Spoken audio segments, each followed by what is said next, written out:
Let's see an example of how America in 1949, they produced this film in 1949, teaching their people, because they were saying there were rapes, there were issues of rapes, there were issues of divorce, there were issues of, just wrong attitude, young people were not behaving responsibly. They wanted to cop that and correct it. So they created a movie, a film, whereby it was one channel in that time in the whole country. The whole country sat down to be watching this thing. So that's how a new culture was developed. Today, we must use the same strategy. We must involve the media, the Nollywood, film industry, entertainment industry, the musicians, and give them value systems and make sure that we work as a united nation, as an entity, to form the value system that will lead to national development and civilization. Let's see how these people did it. Put on the film, please. Zvuk. What's that? Robson, what's that?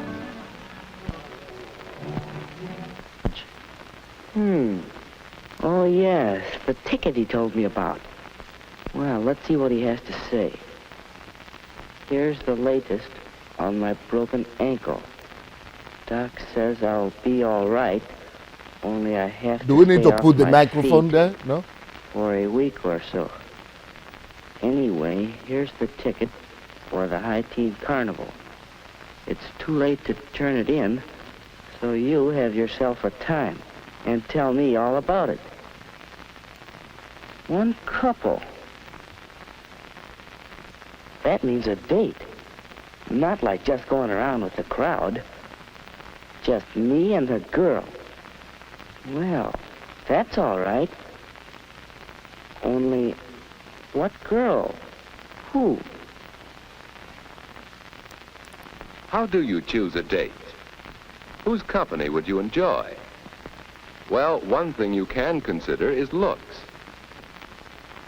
Woody thought of Janice and how good-looking she was. He'd really have to rate to date somebody like her.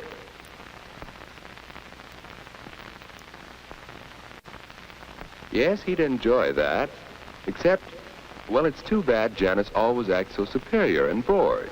She'd make a fellow feel awkward and inferior.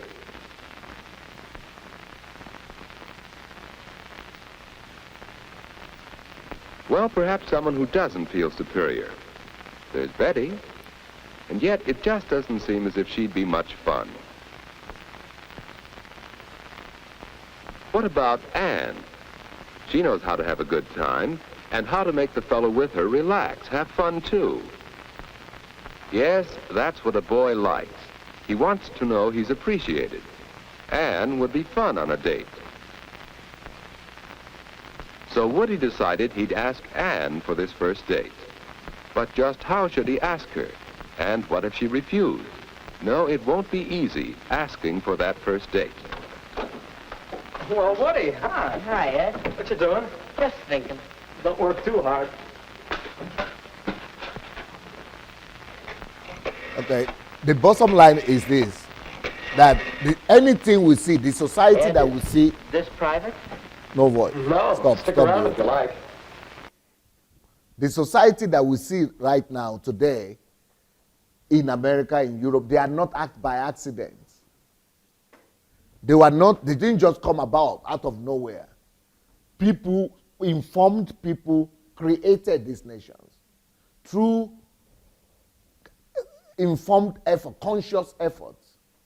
They created concrete value systems, starting from the days of the Protestants. The Protestant ethics, they established all these values that created the Europe we see today, the America we see today. This is just about dating. This is a long film talking about the do's and don'ts, how to relate to a lady, what to do, what not to do, how to behave yourself, but this is not, it could be anything. We could teach people how to treat other people, how to cook in the house, how to use it. Even they were teaching all that. Toothbrush, cooking, dressing, everything. That is how we don't just assume that a nation will just by itself come to consciousness. There must be a concerted effort where the whole nation is nurtured into some value system. That is order. Then we have to create an order in the minds of the people. As the man thinketh, so he is. We have to determine what are the thinking, the value systems that bring about growth. And I've already worked that out. I've already worked out 20 value systems for Nigeria that will lead to development, growth, economic prosperity, and advancement of human capacity, human development capacity. I've already worked that out. I already have a list of the value system that will take Nigeria to become the first nation in the world. But then we have to have a concerted effort and program on how we are going to inculcate and imbibe these values into the mindset, the thinking system, and the faculty of the society, just like they have done now. So we shouldn't think it's infringing in anybody's rights or where, it's the dictatorship. That's the biggest democracy in the world, and they did it. But we want to start where they are right now. We don't want to start where they started.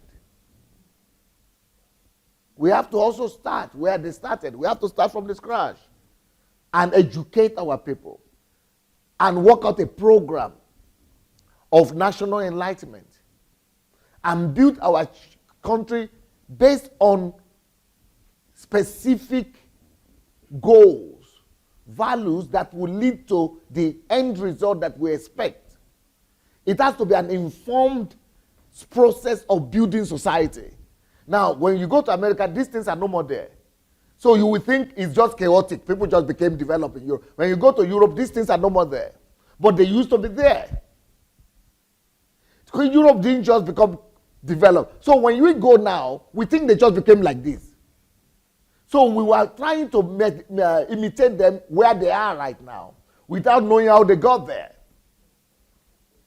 But we are just starting our own journey, so we have to start and inform ourselves. What kind of society do we want to see in the next 50 years, 100 years? What are the values that will take us there? And then build a system and plan it out that in the next 3 years, these values must be cultivated. The whole country must speak the same language of, let's say, dignity of labor. Everybody knows that. And the film industry, the churches, the mosques, the families, the education system, the entertainment industry, everybody must be involved in those 3-year programs. So in those 3 years, the whole person in the country know that dignity of labor, nothing is more important than that. By the time we have that, then we begin to tackle all other value systems. Love to your neighbor.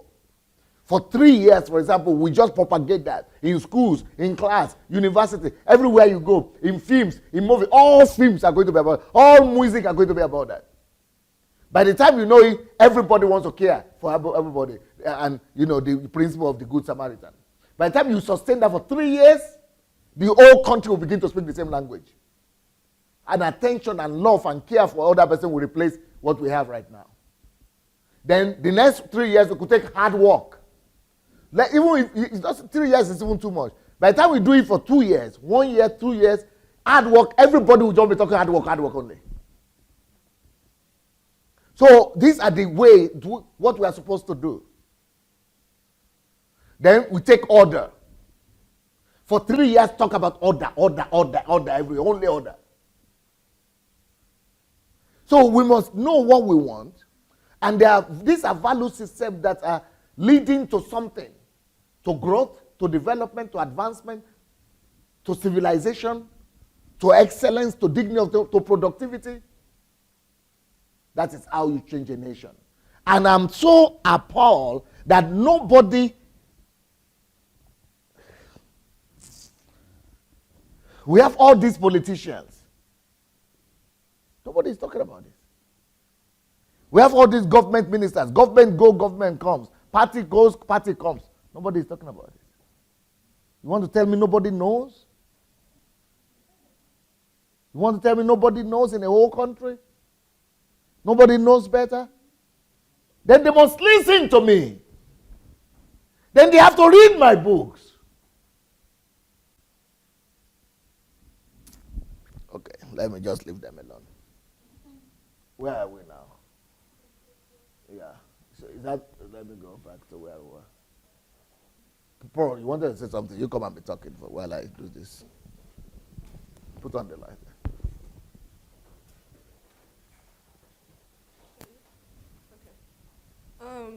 Anyway, what you just said about how when we want to change our nations, we have to start by having a value system that we want to spread throughout the nation, and we should use every resource that we have to spread it.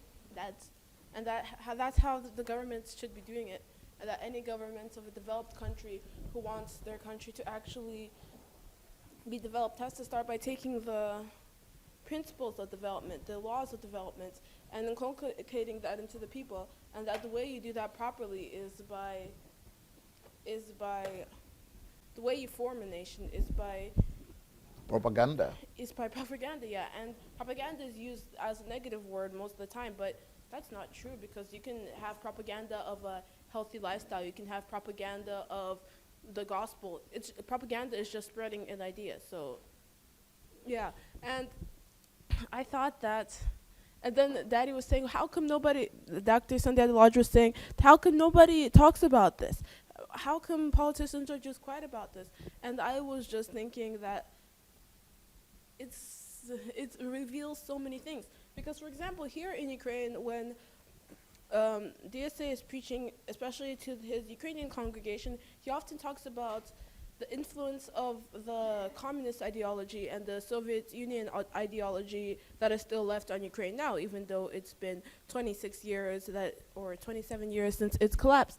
And if you look at the history of the Soviet Union, if you look at everything during the Soviet Union, you'll see that they had a goal, they had a value system that they wanted the whole nation to adhere to, and this was like 18 different countries forced into one, and they wanted them all to be united onto one thing. And what did they do? They did exactly what we were talking about here. They used the media, they used the education, they used everything just to get every one of their ideas in.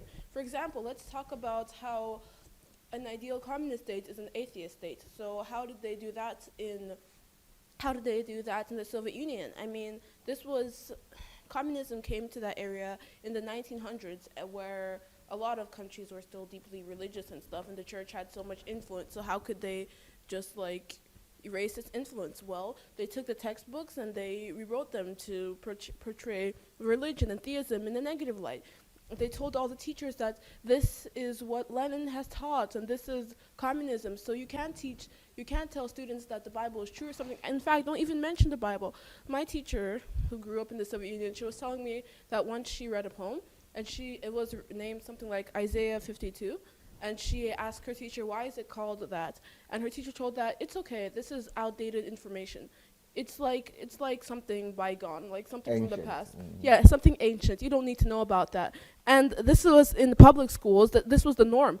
So that's how they did it. They used and if you watch movies from that time, compare Soviet movies to movies from outside the Iron Curtain or outside that sphere of influence, or compare Soviet movies to what now. There are certain standards they adhere to because there were certain ideologies, certain ideas, and certain types of people that they wanted to form in the midst of the Soviet Union.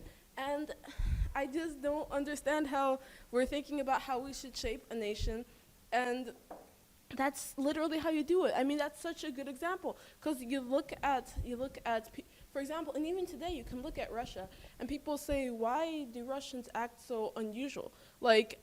It's as if they're isolated from the rest of the world or something. Always, the governments are at odds, but also the people, with all the things you hear about the government doing, you think that the people would be very opposed to their government.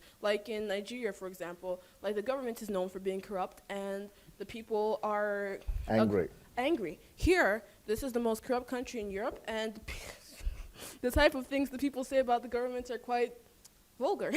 And the corruption level of Ukraine, according to the corruption index, is the same as in Russia, but the government rating is 86% approval. Meanwhile, meanwhile here it's 33 or something. So how? Well, if you look at the state media, then you'll see a lot of things that the government has an agenda. The government has some things it would like the people to believe and grow up with and pass on to their children, and they're not. And that's what they do in their movies and even in the literature. If you read the book, if you read classical literature, this is something I've noticed, and it's not a bad thing, but it's just something that has been inculcated over a long generation. You'll be reading any work of literature in Russian, and the person doesn't even have to be from Russia, because in the Soviet Union, Russia was the dominant country. So the person could be ethnically Ukrainian or Armenian or something. Anyway, he was raised as a Russian person because that was the standard for any Soviet person. So you'll read any work of art, and they'll be walking outside, or they'll walk past a monument, and suddenly they'll go into a big description of the glory of Russian veterans and the glory of the wars that all of Russia has gone through and how great Russia is. Or they'll walk past the park and, oh, Russia's nature is so good. Oh, Russia is so great. And this is just in the middle of any story, of different, any genre. And like in school, kids are the best thing to teach if you want to form a society later on that will adhere to your agenda. So of course they'll teach you like about the glory of Russia or about how good the government is, and that's how you do it. And when we look at same thing in China, same thing. Yeah. And Europe, they did that in the 40s and 50s. And we look America, at the government doing that, and we say, oh, propaganda. But like, think about that actually. What if we did that? And of course, not in the bad way of that we have our own selfish, but the only difference between what we should be doing and what they're doing is that the government has its own selfish agenda, that it's not being completely honest. It just wants to. But we have the values grow of the its own kingdom. Status. But yes, exactly as DSA said, we have the values of the kingdom. We are trying to bring law and order to our society. So if we're trying to bring law and order to our society, then we have every right to use the resources we have, the resources that help form a nation, the resources that I think God has even provided for us so that we can effectively bring law and order to a society in order to inculcate and propagate the value system that every nation should have. So thank you very much for clearing that up at this HMT. This has been a big revelation for me.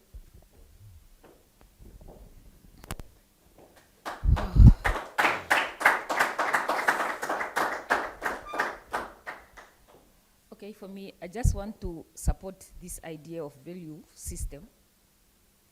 I think this is one of the first steps that I think, if number one. Really there's a serious setup that people really want to change in Nigeria.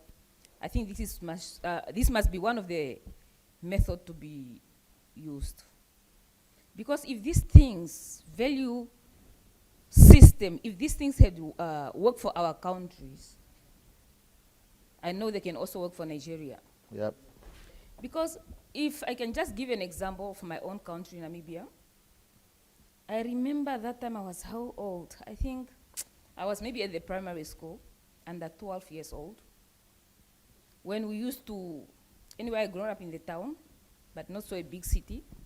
When we used to walk in that city, I mean in the town on the way to school, we used to pass by a big, like a main road. And you see people standing, drinking. On our way to school, we see those people standing. Just at that time, I couldn't understand so well, I was young, eh? And then later on, they brought up this, a new law that nobody's allowed to drink in the street. No, as long as in the street, you can't just stand in the street and take a bottle and drink alcohol. And then as we are speaking, I think that was in the 90s. And then as we are speaking, if you go to Namibia, you can't find a person drinking in the street. Just out of the blue, and then you see, the person is drinking, walking with a beer or a bottle, you can't. Even those people that are chronically addicted to alcohol, if you see a person with a black plastic, then you know, black plastic, there's maybe a beer or something. But you won't see it, you just suspect black plastic in the street, there's alcohol inside there. Another thing again that I've seen, they implement is that nobody's allowed to spit saliva. Whatever, it doesn't matter in the street or where you can't just spit saliva, you can't do that. Even on my first year when I come here in Ukraine, I couldn't in front of my university. I wasn't, and then I even adapt that I don't look down. Whenever I'm walking, I'm like this. Saliva all over. You are not allowed to spit saliva in my country like that. Person will look at you like, where did you came from? Like, this person, where did you came from? Not even the person from the village can't spit saliva. Just like that, you are walking in front. No, we don't have that. And then sometimes, because I myself, I live at the border between Namibia and Angola.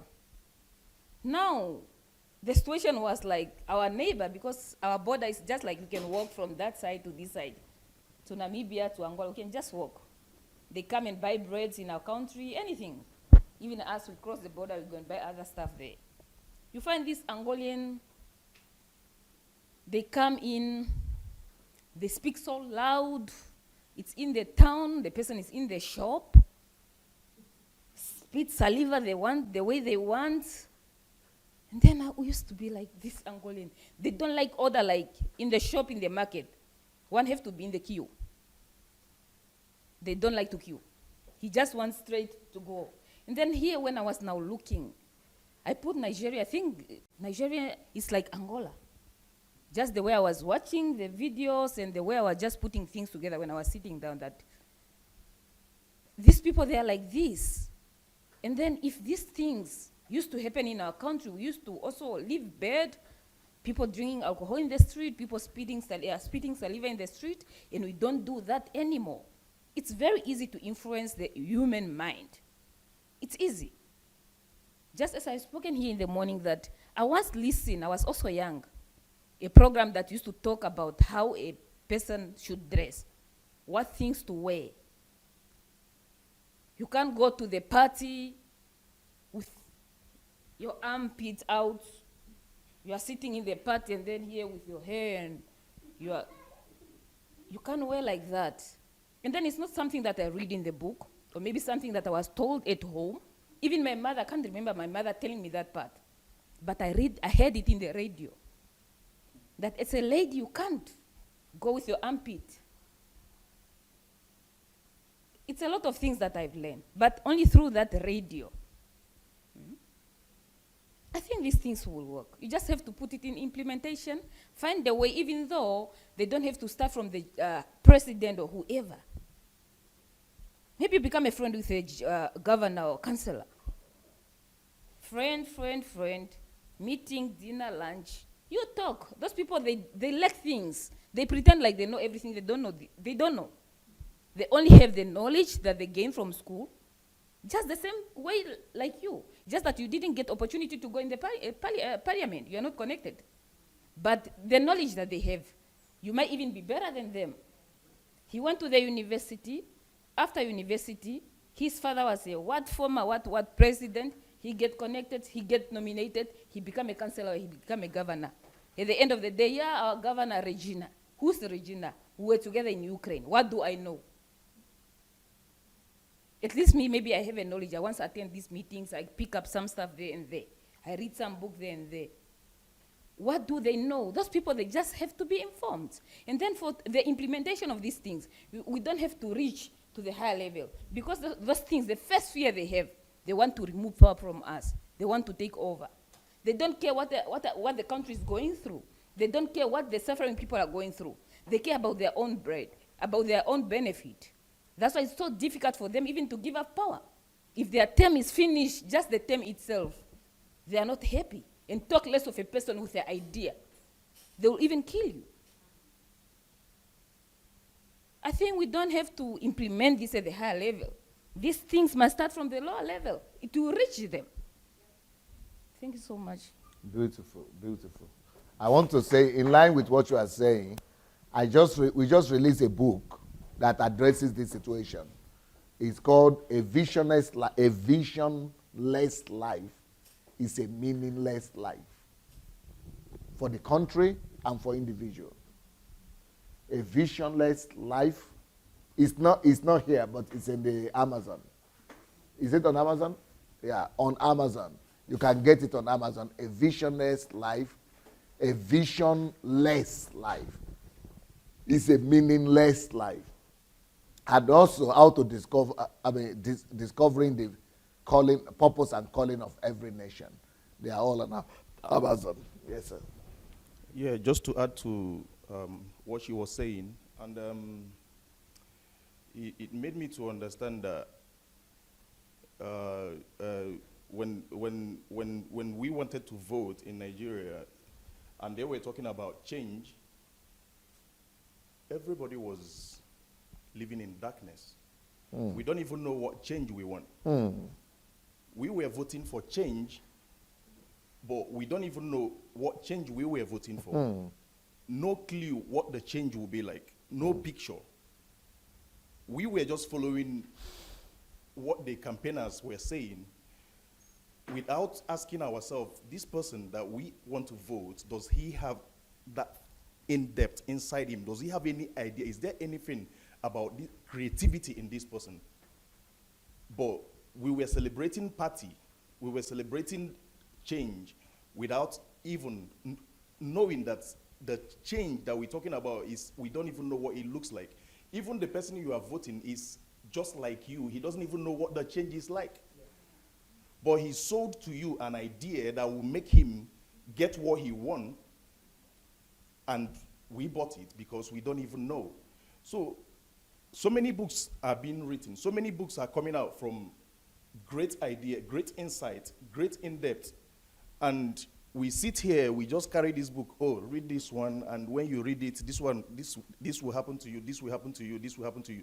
And people are just sitting without saying to themselves, why is it that we can't get these books and get the principles that are really, really needed, so that when next I pick up my voting card, I will actually know if I should go there or if I should not go there. We don't even know why we will boycott any vote, because we still don't know what we want.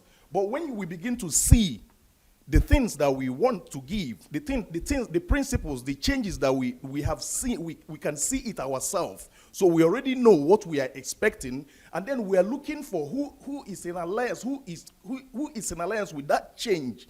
Then it makes it easier for you to say, I'm going to vote for this person, not because he's in this party or the other party, but because I know that this person is going to come out with what I like, or the vision of what you envision the country to be or to look like. That is the problem we have. And if we will start reading, if my fellow Nigerians will start looking for ideas and buying these books, for me, the prices are not even bad. The prices of this book are not even bad.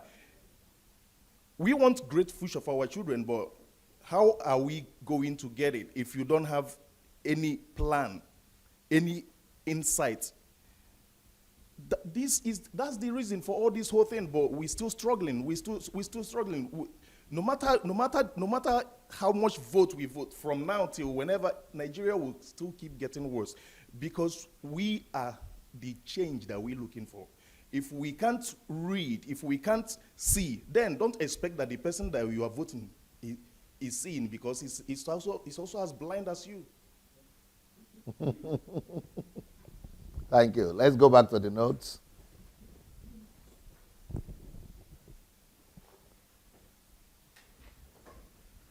Okay, here we are.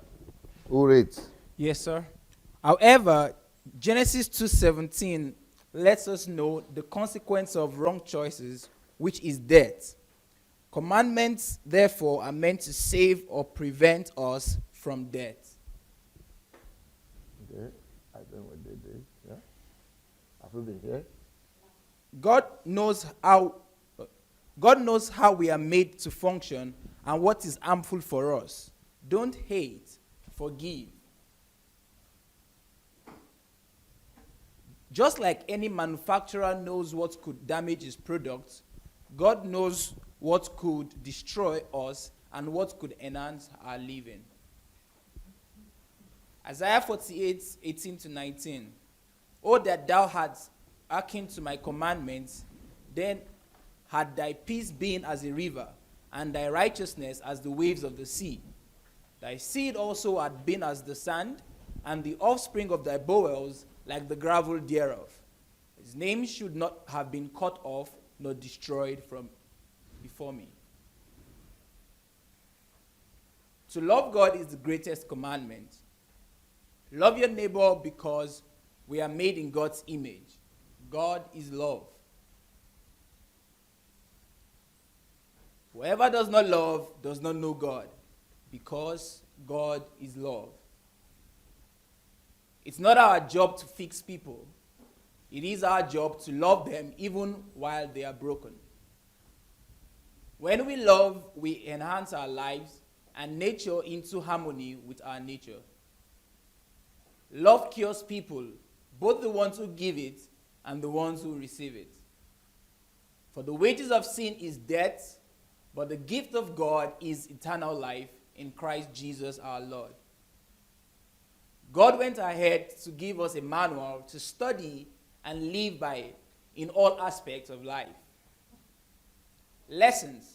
Number 1, lack of law and order brings us pain, dependency, slavery, death, self-destruction. Number 2, order and laws protects us from pains. God knows what is harmful for us, so he gave us commandments, and the greatest is love. God gave us manual to life, his word, Bible.